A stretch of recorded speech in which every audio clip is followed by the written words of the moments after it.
Good morning, YouTube. Ernie here. It's been about a week. Didn't get to go out. Well, I did go out hunting last Sunday on a permission, and it wasn't very good, to say the least. The property was full of roofing nails and aluminum. I did find a dog tag and a penny.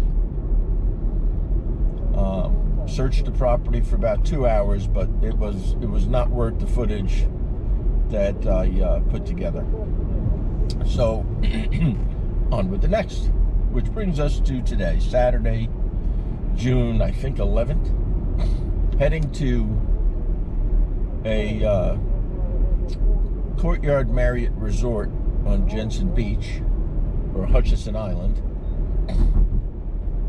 Meeting up with a good colleague of mine that I've worked with for almost 20 years, and he went out on Wednesday this week and bought detecting gear for the first time in his life. So he got the Equinox beach scoop, pulse dive pinpointer with the dive head, and he's meeting me out there. I'm on my way. We're out there for sunrise. Low tide is about 2 hours away, and it is 6:07 a.m. so about 8:07 we'll have our low tide. But we're going to hunt this resort area, which I've done pretty good at in the past. So he's getting a crash course today on the Equinox, and we'll see how he does. And I'll leave. If I find anything good, it's his today. So just entice him to stay in the hobby. Let's see what else. Next weekend, I am leaving Friday the 17th, heading to Fort Myers Beach, Florida for 4 days, and I will be out there detecting. So any of you guys that are in that area, keep an eye out. I'll be the guy that, let's see, what will I be wearing? I'll have a GoPro around my chest. Well, probably 100 other guys do that too. But I'll be out there. If you see somebody detecting the beaches and picking up bottle caps all day long, you'll know it's me. All right, I'll be back in a flash. Morning, guys. Welcome back. Back here at Jensen Beach. Got Mike over there, and he's learning the Equinox. He's finding stuff, so that's a good thing. So we are searching down to this white building here on my left. There's a tan one and the white one.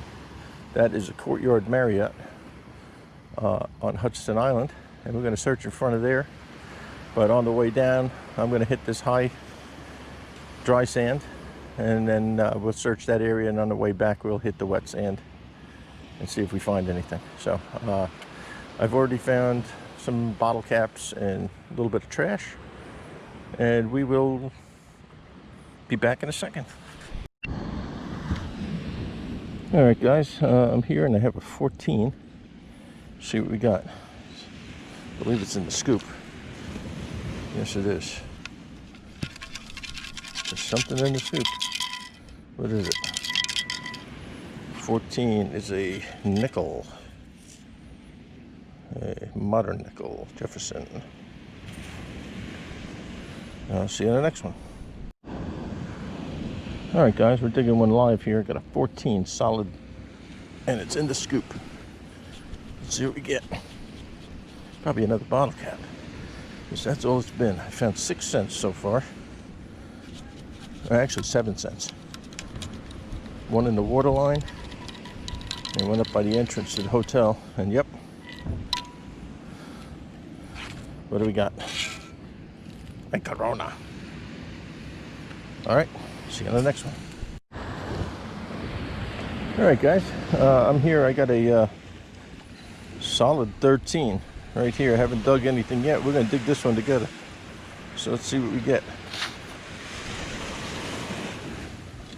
It's out of the hole. Still a 13.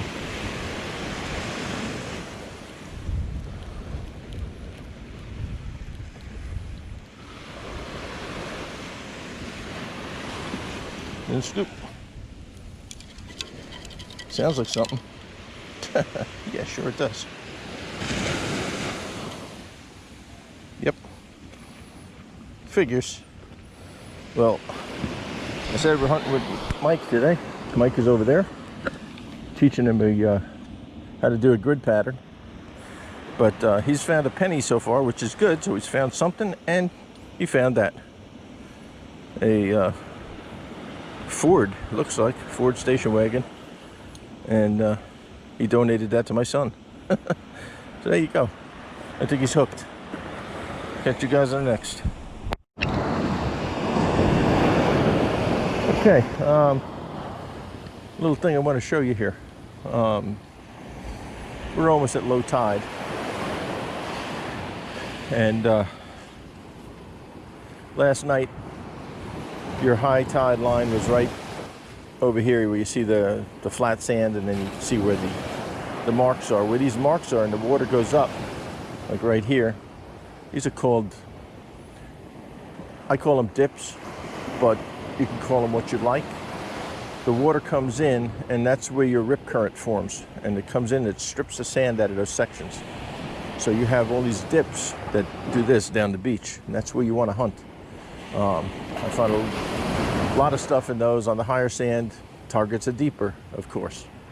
But if you can see, up here I'm doing a grid pattern. I started over here, and I have about a 10-foot space between my scoop marks, and this way it shows that I'm covering most of the beach. I'm sure I'm missing some targets, but a majority of it is getting covered. I did find a penny right over here, and I just checked this area just to make sure it's not a coin line. So I didn't find anything else, you know, where the tide's coming in at, or the water's coming in at. So a little bit of East Coast beach knowledge right there. On to the next target.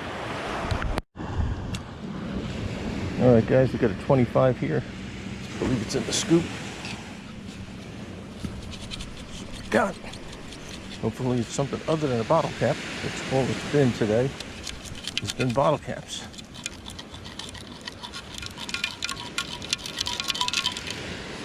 And it's a stinking penny.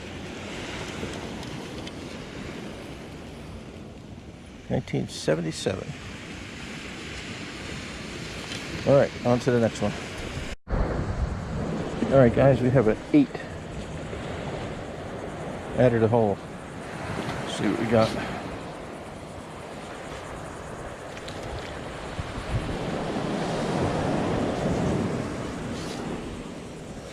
Probably trash because it's all I've been finding.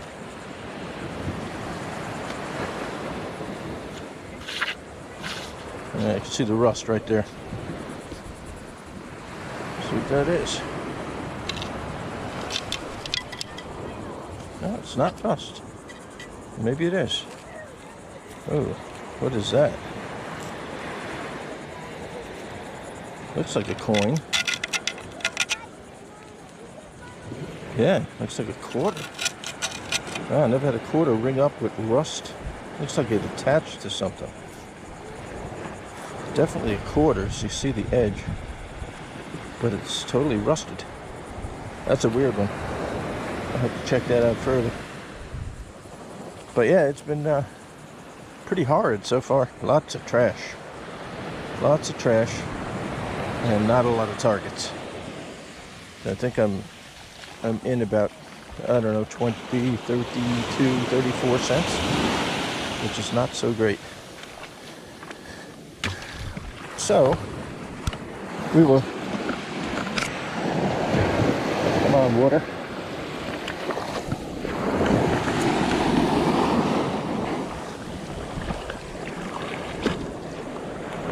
We will continue on and see if we find anything else.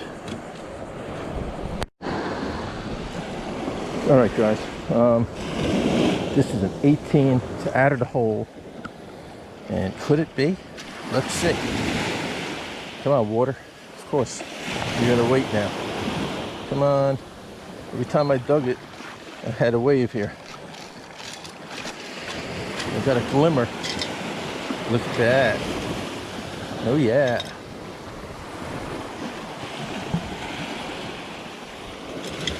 Look at that, gentlemen. Definitely copper. It looks like silver plated with a stone. Yes, sirree, Barbaroni. Look at that. Nice one. Nice one. That pouch. And on to the next. That was right in the surf, right where the waves crash. So I'm going to concentrate on this area a little bit and see what else we get. Okay guys, I want to just give you a quick tip. This is something I learned myself. I don't know if any of you guys do this or not. It's not really anything to learn. It's just sort of common sense type thing. When you're working the tide line and you're going either north or south, what I normally do is I'll overlap my swings. Let me put my camera down so you can see. I'll overlap my coil swings and I'll stretch my arms out as far as I can. So I'm getting almost 10 feet across, and I'm overlapping those swings for probably 4 baby steps. And then what I do is I turn towards the ocean and then I overlap. So what I'm doing is I'm gridding the area so I don't have to go back to that area again. So I find a lot more stuff that way, because once you walk 100 yards down, tide could change and is coming back in, and you may have missed targets in where you just surfed. So my grid pattern is like maybe 8 feet. So I'll walk 8 feet north, overlap my swings, then I'll turn, take 2 steps back, and I will swing the north and south direction. On this beach, it would be north and south. Wherever you are, you've got to figure that out.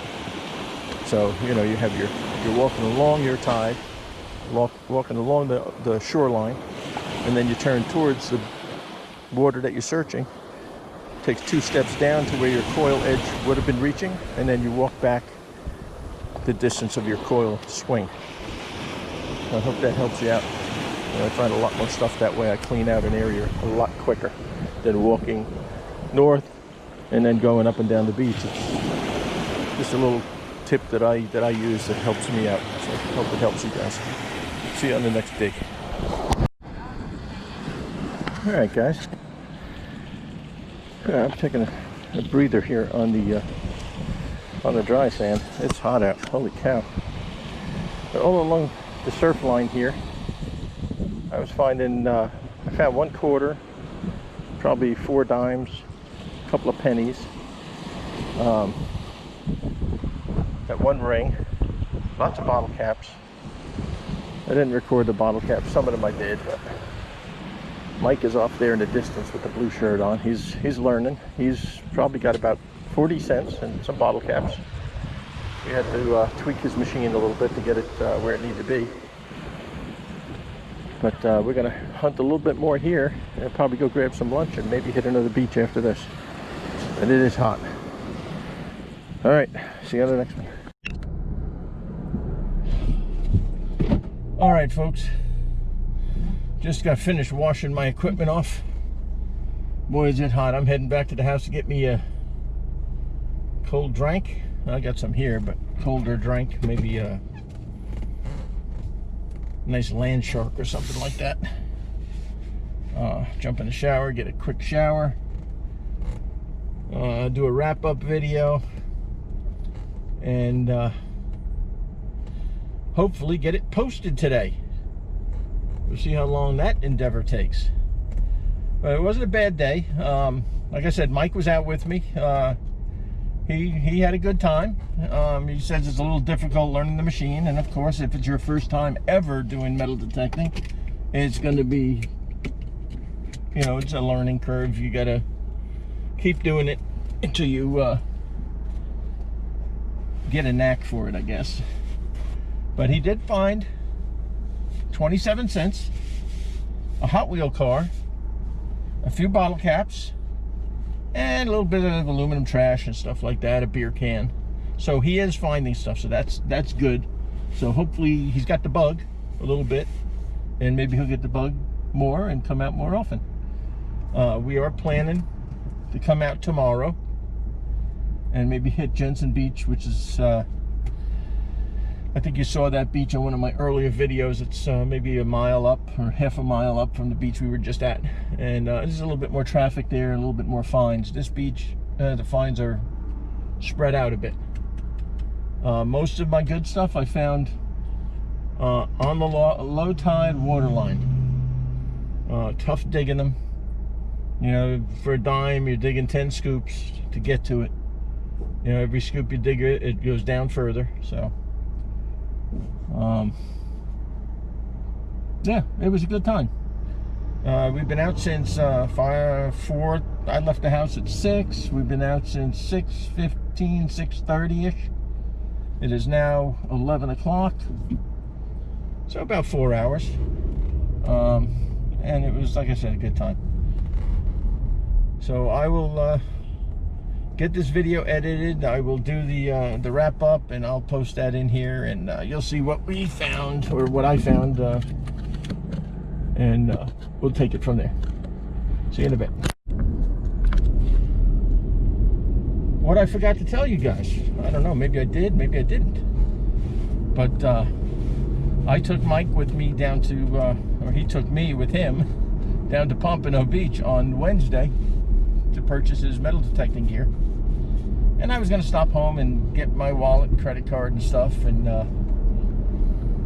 maybe pick up a Simplex machine. But I knew right off the bat that when I picked up my machine a couple of weeks back, a month ago or whatever, at Riley's, they didn't have the Simplex in stock, or they weren't getting it or something. So I said, never mind, we'll go get your stuff and I'll order it online.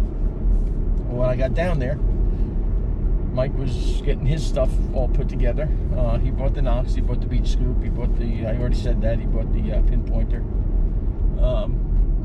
I looked up in the air and I saw 2 Simplex, macro Simplex machines knocked off.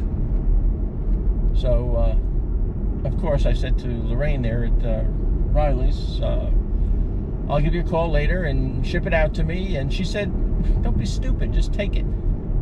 Where do you get that kind of service where you can just walk in and they'll say, here, take a machine home, pay me later? We drove back home. I got back to the house at 3:30, and I called her right away, gave her my credit card number and everything. But you can't find that kind of service with anybody. Go to the big store and see if they'll do that for you. Here, take the stuff, try it out, and pay me if you want. That's pretty unheard of. Anyway, so I'm going to be doing a video with the Nakota, whatever the hell you want to call it, macro Simplex. And see, what I want to do is I want to go search an area with the Knox, and then tape that area off or mark it off with something, and then search it again with the Simplex and see if I get anything else. And it's going to be a good little test, so that'll be coming up in a future video. But anyway, I just want to pop that in here before we get to the wrap-up. See you in a bit. Okay, guys, we're at the wrap-up, and the beer of the day is, once again, Corona. Somebody left us a whole 6-pack of bottle caps. And then we got another 7 bottle caps, another Corona Light, Bud Light, St. Pauli Girl, Stella, Kona, Miller, and Ultra Michelob. A few pull tabs. Let me get out of the... I always do this. Every time I record here, I forget that the lights are terrible. So let's turn it. So we got that. Then we got all of this hook stuff off the beach. We got 3 hooks, one here, and one in with this, intertwined with all this line. A sinker, a couple of swivels, some aluminum paper. There's some gold aluminum paper, probably worth nothing, of course not. A couple of nails, and all that stuff there. You know, that's havoc on your feet if you step on it, even the bottle caps and that stuff. For coinage, got that crusty quarter I dug. I gotta clean that up and see what it is. There's a lot of rust on there. I think It's just a quarter that was laying against maybe a screw or a nut or a bolt or something, and it rusted to it. So we get the quarter, a nickel, 2 dimes, and 4 pennies. Oldest penny being a 77. The Hot Wheel was one of Mike's finds. Pretty cool car. And Mike said, give that to your son, because he has a collection of Hot Wheels. So if you guys ever find any Hot Wheels and you want to know of a place to get rid of them at, this is my son's collection of Hot Wheels. He's got all these Hot Wheels here. These are just the ones up here, and then he got that box down there that's full.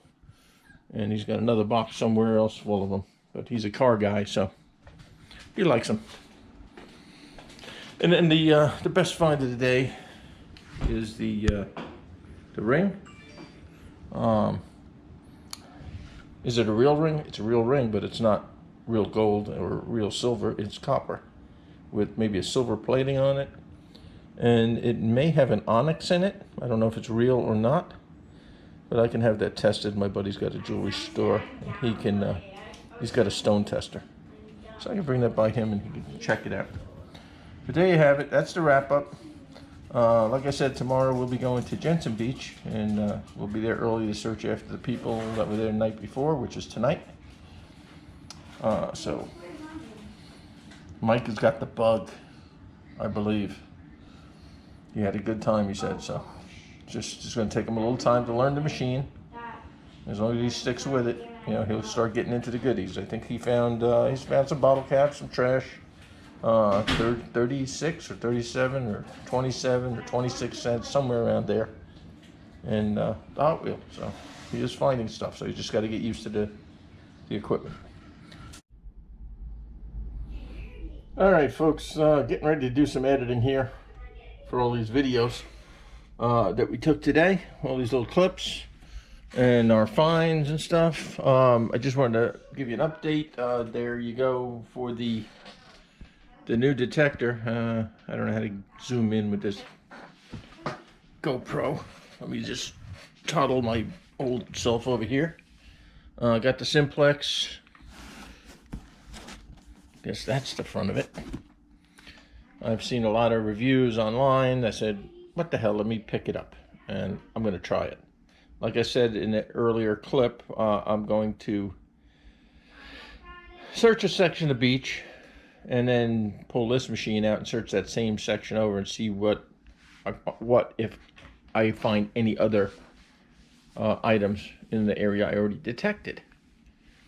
So here it is, all set up. It's in short mode or dive mode, if you want to call it that.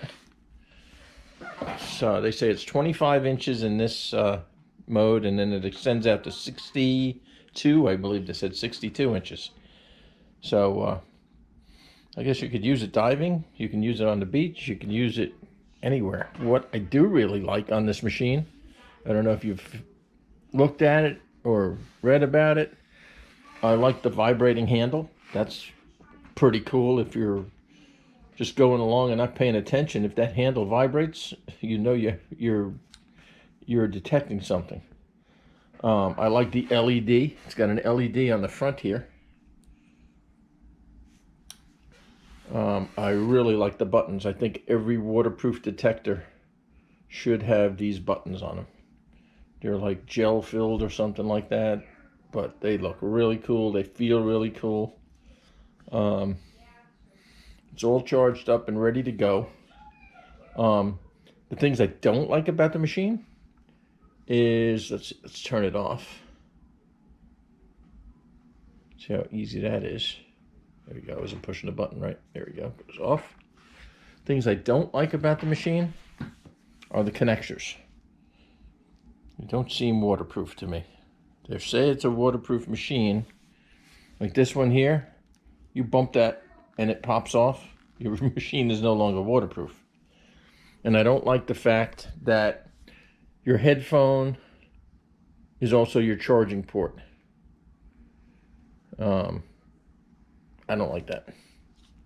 I mean, it's not a big deal, but I just don't see this being really waterproof You know, not that I go diving or anything like that with it, or really put it underwater as much as I would the Equinox. It just doesn't seem like it's very waterproof to me. Yeah, so you have to charge and use your headphones from the same port. So when you're charged up, then you put your headphone connector in there, which gives you a connector for non-waterproof headphones, and then you can get, I guess you can get waterproof headphones for this. So, but it's a cool little machine. I'm going to give it a shot for, you know, for $254 plus tax. What I do find is the coil is heavy. It's nose heavy. A lot of other people with videos have brought that up. It's definitely nose heavy. But we'll see tomorrow. I'm going to bring this out to the beach tomorrow morning with the Knox and see who's better. I know the depth on this. This is a nickel monster. And nickels, you know what nickels are. Nickels are in the gold range. So I saw an air test on YouTube with this machine, and they're pulling nickels. It's registering nickels at like 15, 16 inches. That's pretty deep. But we'll see in live time what it does. But anyway, yeah, just another detector to have on for backup. But I'm going to give that a shot and see. All right, well, I'm off for doing some editing now. And my video should be up soon. Talk to you guys later.